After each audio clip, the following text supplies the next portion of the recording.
Waalaikumsalam. Halo PKS Muda, halo PKS Sumedang, sahabat PKS Sumedang, bertemu lagi dengan kami di acara podcast PKS TV yang insya Allah dijalankan secara rutin setiap bulan Ramadan. Kalau Ramadan kemarin mungkin ada takbiran, kalau sekarang khusus dengan kegiatan podcast, gitu ya. Dan untuk perdana hari ini, alhamdulillah kita kedatangan seorang tamu yang luar biasa, yang insya Allah ya, yang sudah malang melintang gitu ya, sudah malang melintang di Kabupaten Sumedang. Mungkin banyak sekali orang-orang yang kenal dengan beliau gitu ya. Langsung saja saya perkenalkan Bunda Isni. Bunda sehat Bun? Alhamdulillah. Alhamdulillah ya, kelihatan bagaimana kabarnya? Baik ya, kelihatan cerah, kelihatan energi. Kalau boleh tahu Bun, usianya sekarang berapa nih? Waduh, usianya 67 lebih. Masya Allah, 67 lebih tapi sudah masih beraktivitas yang luar biasa ya Bun ya. Ini kami masih di organisasi. Baik ya Bunda. Insya Allah hari ini kita akan berbincang banyak dengan Bunda nih Bunda ya. Sebelumnya kami mengucapkan terima kasih atas kedatangannya di acara podcast kami.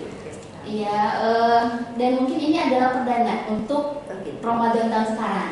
Ya, kalau tahun kemarin itu ada takbiran gitu ya. Jadi kita akan ngobrol-ngobrol. Nah, hari ini kita coba mengangkat topik-topik seputar bagaimana kiprah perempuan di masyarakat. Ini sepertinya kalau Bunda itu banyak sekali gitu ya pengalamannya yang luar biasa ya tentang bagaimana kita seorang perempuan itu harus memberikan kontribusi di masyarakat seperti apa dan bagaimana. Oke, baik, tadi sebelum ke sana walaupun Bunda sudah banyak dikenal tapi tidak ada salahnya mungkin bisa memberikan perkenalan dulu. Gitu ya.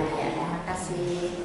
Assalamualaikum warahmatullahi wabarakatuh. Waalaikumsalam warahmatullahi wabarakatuh. Bismillahirrahmanirrahim. Alhamdulillahirabbil alamin. Wassalatu wassalamu ala asyrofil anbiya'i wal mursalin wa ala alihi washabbihi ajmain. Amma ba'du. Perkenalkan, nama saya Isni. Saya tadi usianya udah usia lanjut banget ya. Saya tinggal di Mekarsari, anak 2. Dan kebetulan saya selama ini masih memegang kendali lah di organisasi Aisyah Muhammadiyah Kabupaten Sumedang.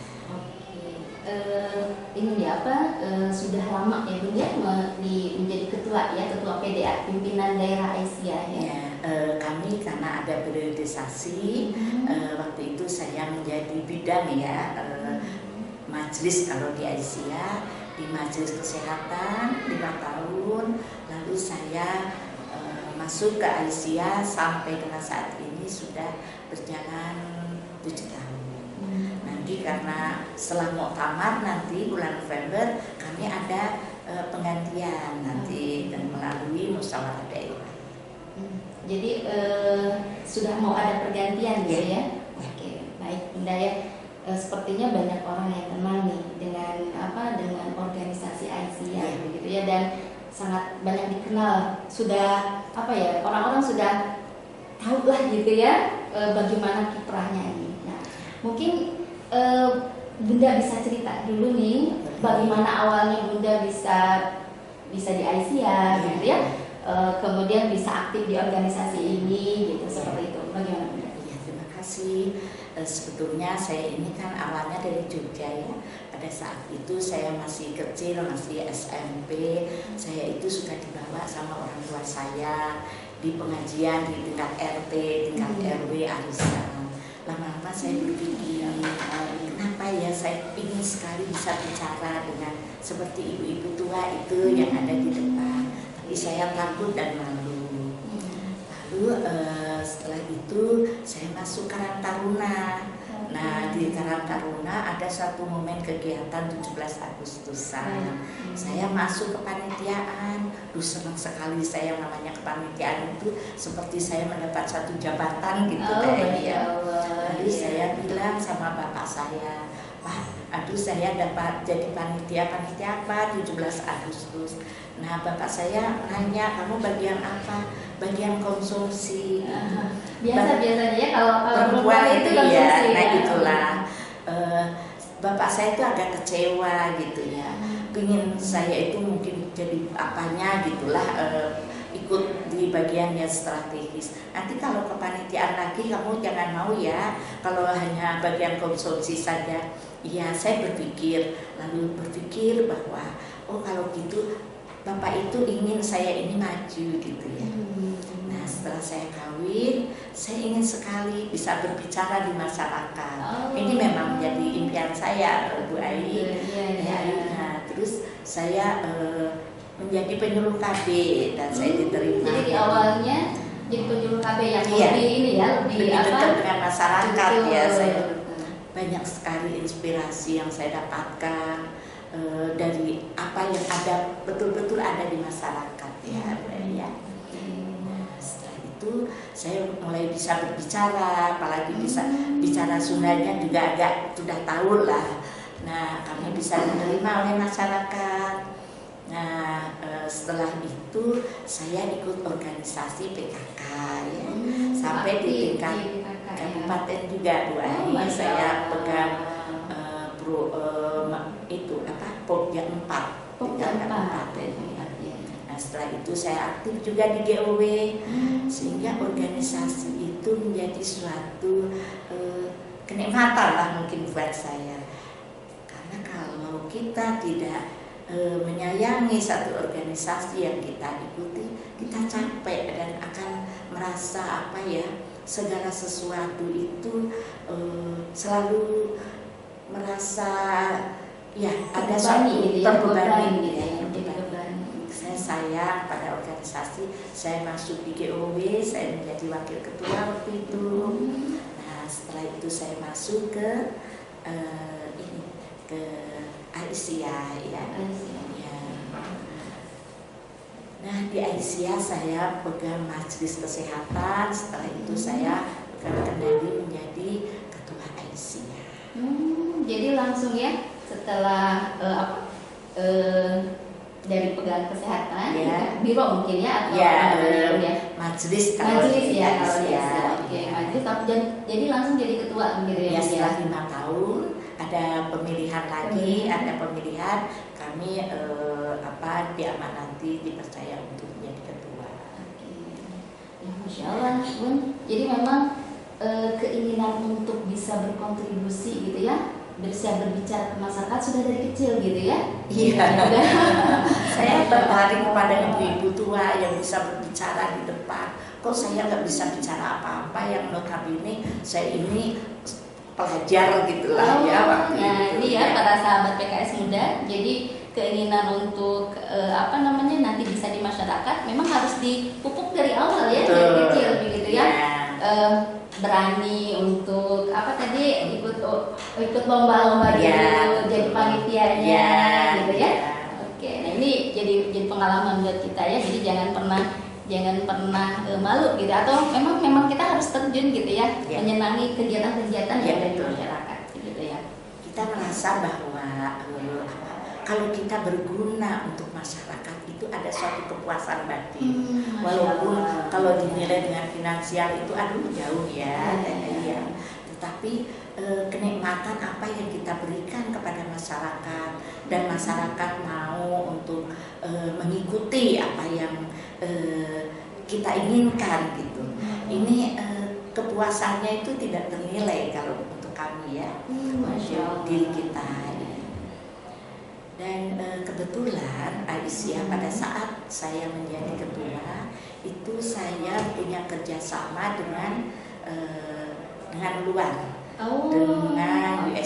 dengan USAID itu sekarang. Nah yang awalnya kami bekerja sama dengan Australia.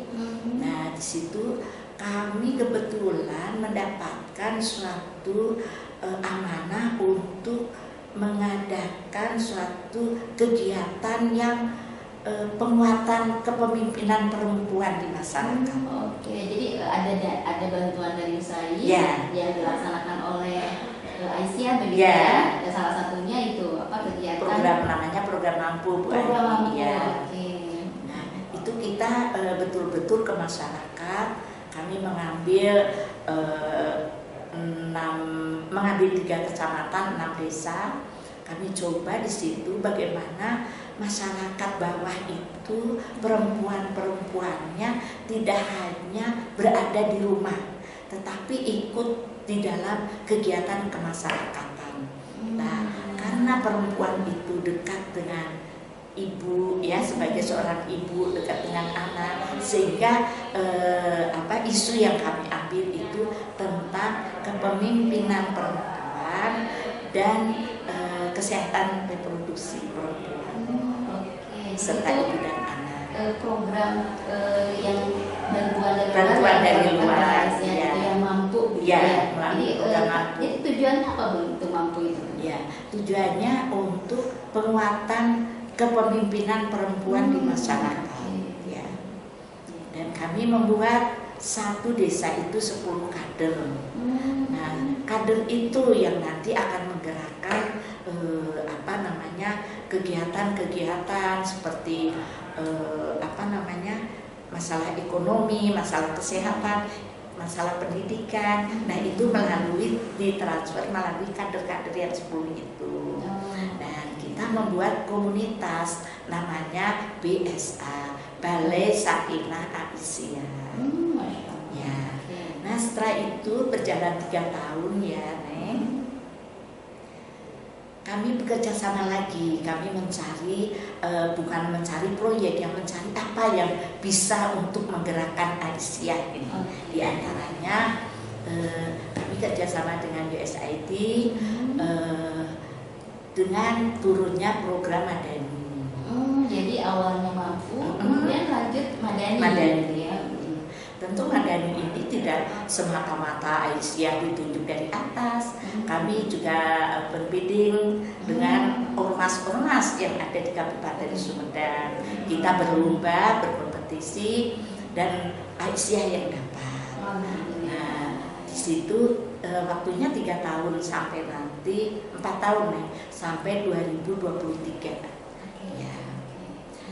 Nah, di program itu saya tertariknya bahwa kami mengajak para ormas-ormas yang ada di Sumedang ini, walaupun ormasnya suka banyak ya Neng ya, tetapi kami memilih ormas yang ada di masyarakat, seperti ada IPI, ada Muslimat NU, ada Persistri, Persis, ada NA, itu ada 17 ormas.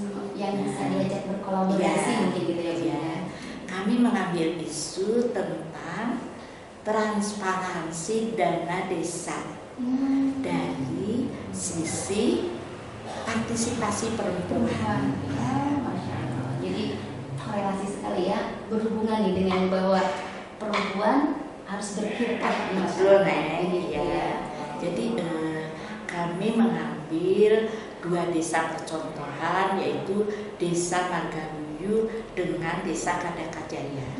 Tanjung Sari ya, Tanjung Sari. Nah, di situ tentu kami akan menggerakkan perempuan-perempuan yang akan menjadi yang akan nanti menjadi penggerak di masyarakat. Kami mengambil satu desa itu 5 nih, 5 orang, 5 kader ya perempuan. Kader asli dari sana ya Bu? Oh iya, dari desa itu dari ya yang desa. Namanya kader pintar. Pintar ini perempuan inisiatif cerdas dan namanya lupa lagi yang termnya itu ya. Jadi di situ kader-kader itu setiap desa 5 dan mereka dilatih oleh kita bagaimana agar mereka itu dilibatkan di dalam setiap keputusan yang ada di desa. Seperti ada musren yang gitu. Musren ya. Selama ini kan perempuan itu banyak dilibatkan hanya sebagai pelengkap untuk memenuhi, harus ada perempuan perempuan. Harus ada, misalnya maaf ya, 30% itu harus ada. Tetapi dengan ini bagaimana peran dari mereka itu tidak hanya untuk sebagai pelengkap di dalam kegiatan, di dalam itu yang ada. Misalnya seperti itu, kita ingin mendorong mereka ikut serta, diikutkan di dalam pengambilan keputusan. Kenapa harus perempuan yang diikut sertakan? Karena kebutuhan masyarakat yang berkaitan dengan perempuan itu masih banyak. Ya kan, Neng? Misalnya betul. Ya, kami membatasi di isu stunting lah.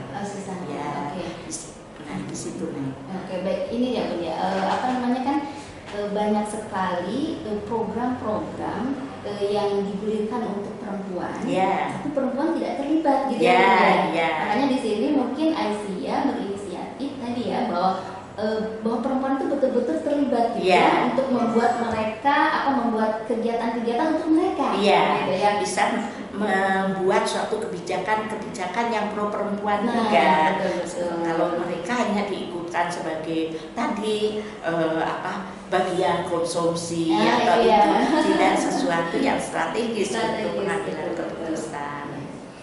Ini sangat diterima baik, Neng, oleh pemangku kebijakan, oleh pemerintahan kabupaten, karena sebelumnya kan kami sudah koordinasi dulu Bapeda dengan pemberdayaan perempuan, supaya kami ini bergeraknya ingin seperti ini dan mereka menerima. Oke, baik, Masya Allah ya Bunda ya. Aisyah sudah sedemikian nih ya. Ini tapi ada satu hal yang cukup menggelitik. Apakah kalau kita ya sebagai seorang perempuan ingin berkontribusi, itu harus bergabung dengan sebuah lembaga atau bagaimana?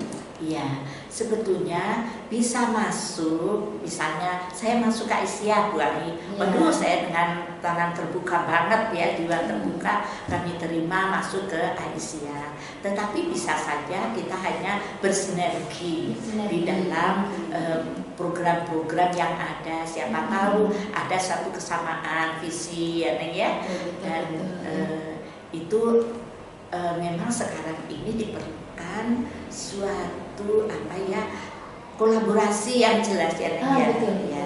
Sekarang itu kerja memang harus kolaborasi ya. Biar kadang-kadang kan kita tidak tahu nih bahwa ada kelebihan dari orang lain yang mungkin bisa bermanfaat untuk program-program kita, yang bisa menambal atau meningkatkan kinerja kita gitu. Baik, Insya Allah luar biasa Bunda ya. Barangkali nanti bisa berkolaborasi juga kan. Kita RKI kalau sekarang ada RKI Rumah Keluarga Indonesia gitu ya. Nah, ini berkaitan dengan ini ya Bunda, sebelum ke sana. Jadi Bunda kan mengatakan untuk program Aisyah itu berkompetisi lah ya untuk mendapatkan sebuah bantuan hibah lah bantuan hibah. Itu prosesnya gimana? Oh iya, pada saat itu kita diundang sama tim mereka yang dari pusat dari Madani itu datang mengundang semua ormas yang ada. Tapi kan biasa yang datang ini itu ya, memang nggak semuanya. Dan setelah itu kita wawancara dulu. Setelah itu kita membuat proposal kegiatan kepada mereka, dan mereka datang. Oh ini yang kita diuji kelayakan. Ada uji kelayakan apakah organisasi itu mampu apakah organisasi ini terdaftar atau tidak, terus punya sekretariatan atau enggak, punya kepengurusan atau enggak.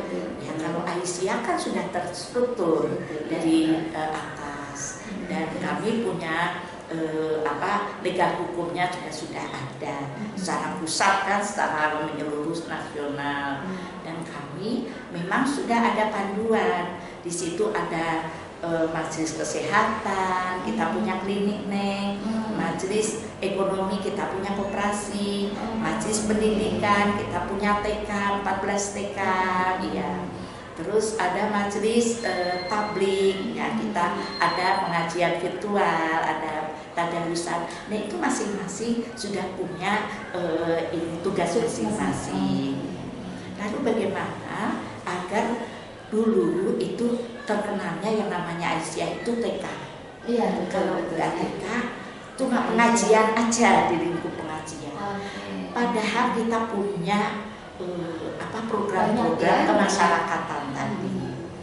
Nah kalau kita nggak diakui oleh negara luar atau negara donor, kita kiprahnya tidak jelas, tentu mereka juga tidak mau dong untuk memasrahkan program ini kepada Aisyah. Nah itu ya, jadi mungkin buat kita nih yang punya sebuah lembaga atau organisasi ya, bahwa ketika kerja kita sudah betul-betul dilihat, jangan khawatir, ada juga gitu ya Bun ya yang mau berkontribusi gitu ya ke kita, dan tinggal kitanya bagaimana menangkap peluang itu gitu ya. Oke, baik Bunda. Oke. Memang kalau dalam organisasi itu banyak ya tantangan. Yang pertama kita ini organisasi semi relawan ya, tidak ada gaji khusus untuk para pengurusnya gitu. Kita menghimpun dari iuran mereka juga sebulan gitu, atau dari amal usaha yang yang sudah mandiri untuk bisa berkontribusi. Nah di situ memang kita diperlukan satu kemauan dulu. Dalam organisasi itu kemauan, yang dua kemampuan. Kalau kita nggak mampu juga ya, lalu kemampuan dan ada waktu. Ya kan? Iya betul. Jadi kalau kita ingin berkiprah di masyarakat, yang pertama itu mau dulu begitu ya. Jadi mau melakukan kegiatan-kegiatan yang memang berkaitan dengan masyarakat. Gitu. Kalau misalnya kita punya waktu tapi nggak mau juga jalan-jalan ya. Tapi baru setelah mampu ya. Mungkin kalau misalnya kita punya kemauan belum mampu, itu mungkin belajar ya. Bisa bertanya, bisa belajar kan. Betul. Nah kemarin di tanggal 6 itu, karena tugas kita itu juga dimonitor, harus laporan kepada tingkat pusat tadi ya, baik itu di Aisyah maupun di negara negara donor lah di sini, melalui di pusatnya di Jakarta. Sehingga kami kemarin membuat police brief police briefnya kami serahkan kepada pemerintah daerah. Di dalam hal ini pemberdayaan perempuan, Kabin Pemberdayaan Perempuan. Sekarang di Dinas KB ya. Betul. Kabin Pemberdayaan Perempuan ya, dan KB ya.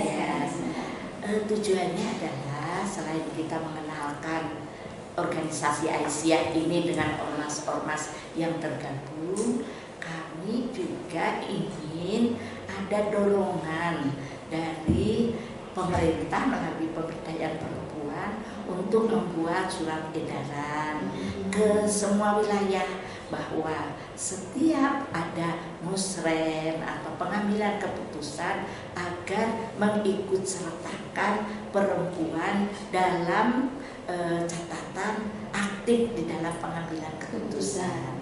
Nah itu kan menjadi kekuatan sebetulnya dari pemberdayaan perempuan itu sendiri ya Neng ya. Betul. Nah, ini juga kepada organisasi yang lainnya, termasuk partai politik juga ya. Sebetulnya kita perlu ada penyiapan kader. Ini yang susah ya. Penyiapan kader itu untuk regenerasi kan Neng.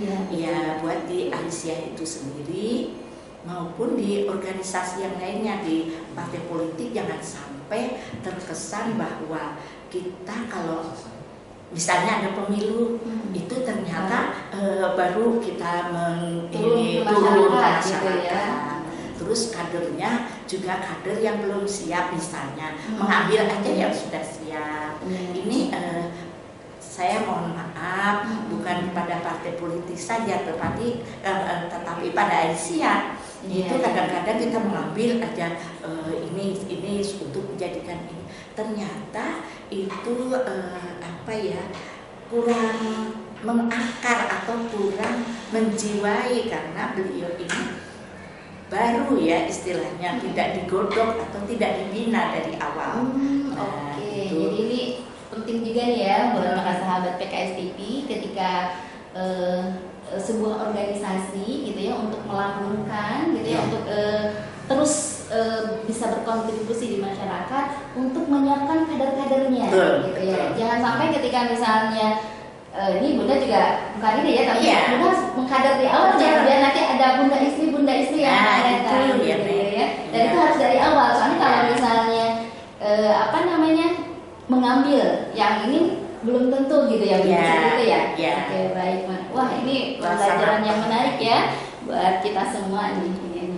Lanjut Bun, kenapa kita mengambil tadi peran partisipasi masyarakat perempuan khususnya untuk ikut dalam pengambilan keputusan, karena selama ini memang masih banyak masyarakat itu menganggap bahwa perempuan itu hanya di dapur saja, jadi hanya pada nuansa domestik saja, ya. Terus mereka tidak menganggap bahwa keputusan-keputusan itu bukan ranahnya perempuan. Oke, ini buat para perempuan ya, bahwa banyak sekali kegiatan-kegiatan atau program-program yang memang harus kita ikut terlibat nih, gitu ya. Jadi ini ada programnya ya dari Aisyah yang sekarang Madani ya, bahwa nanti perempuan-perempuan bisa berkontribusi, bisa berkiprah di masyarakatnya. Salah satunya ikut kegiatan-kegiatan sebagai pengambil keputusan, gitu ya. Itu Masya Allah ya, luar biasa. Itu untuk keluarnya ya, untuk di masyarakat. Lalu apa yang didapat Aisyah dengan adanya program-program itu? Tentu kami juga menjelaskan kepada para pengurus dan anggota bahwa dengan adanya program ini kita tidak hanya mencari eksis, tetapi ini merupakan suatu penguatan kelembagaan kita. Karena di situ kita diajar bagaimana misalnya kita membuat suatu SOP ketenaga kerjaan yang selama ini yang namanya kadang-kadang kita hanya intern ya. Itu ada bagaimana ada SOP-nya, lalu bagaimana tentang masalah keuangan, bagaimana kita cara memimpin, itu ada pelajaran yang kita dapatkan, sehingga kita harus merasa untung, jangan merasa terbebani dengan program ini. Ya itu yang selama ini sedang kami geluti ya, kami lakukan. Mudah-mudahan minimalnya beginilah, mudah-mudahan kita bisa bermanfaat untuk orang lain, karena orang yang baik kan orang yang bisa bermanfaat untuk orang lain ya. Betul ya, di dalam. Dan tidak usah ragu-ragu tentang adanya kesetaraan gender dan lain sebagainya. Kesetaraan itu kan pembagian peran, ya kan ya. Kesamaan antara laki dan perempuan itu juga kan ada di Qur'an 233 ya kalau tidak salah, bagaimana perempuan dan laki-laki itu punya hak yang sama ya. Itu jadi nggak usah kita merasa bahwa kita harus menjadi orang nomor 2, bukan masalah itunya, tetapi bagaimana peran kita itu bisa bermanfaat juga untuk masyarakat. Karena kalau kita tidak masuk di dalam kemasyarakatan, kita akan tertinggal. Misalnya seperti stunting yang begitu dekat kan dengan perempuan. Itulah sekali lagi, terjunlah ke masyarakat, ambil bagian sesuai dengan peranmu. Oke, baik, Masya Allah ya. Baik ya. Sahabat PKS, itu perbincangan kita dengan Bunda Isni yang luar biasa, insya Allah banyak manfaatnya. Terima kasih Bunda sudah berbagi pengalaman dengan kami gitu ya. Banyak hal yang bisa kita ambil nih dari Bunda, dan saya yakin untuk para sahabat PKS banyak hal yang juga bisa diambil dari perbincangan singkat kami gitu ya. Dan mungkin nanti yang paling penting berusaha dan dilaksanakan ya Bunda ya. Iya. Jadi pengalaman-pengalaman tadi yang sudah disampaikan mungkin bisa dilaksanakan di tempatnya masing-masing. Baik, sekali lagi terima kasih Bunda dengan pengalaman kasir ya. Itu saja mungkin untuk podcast kali ini. Insya Allah kita akan bertemu lagi pada podcast berikutnya selama bulan Ramadan. Terima kasih. Assalamualaikum warahmatullahi wabarakatuh.